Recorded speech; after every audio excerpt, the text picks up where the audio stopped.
In desperate need of a win to keep their playoff hopes alive, Tybee took the road to Marble Falls. The Mustangs also in desperate need of a win to stay in the playoff hunt. Looking to get on the board, Carson Valverde finds Nick Pena, who sets up the Antlers with a prime scoring position. Valverde decided he was going to do the rest on his own as he runs it in here to make it 7-7. Head to the game's final minutes late in the fourth quarter, tied at 14. A Ryan Robertson interception set up Jason Zirkle from 25 yards away, and the kicker puts it up and good. Tybee pulls out a 17-14 win over Marble Falls, picking up their second district win of the season.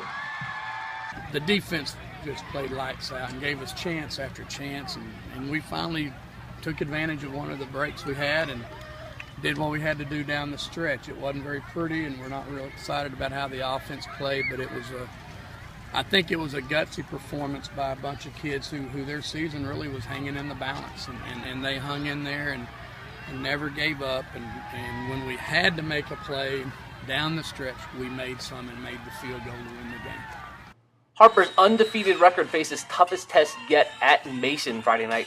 Already leading 7-0, the Punchers were looking for more. Haddon Hudson sets up Mason with a first and goal situation as he cuts through the Harper defense. Here he's going to be pushed out of bounds at the 5-yard line. Next play, Hudson takes it in from 5 yards out. His second touchdown run of the first quarter made it 14-0 Mason. Looking to put the game away, Hudson delivers the knockout punch from 19 yards away. He again just runs through the Harper defense. 35-0 Punchers late in the first half. Harper got on the board when Chance Lang found Josh Talavera, but it wasn't enough as Harper dropped this one 49-7.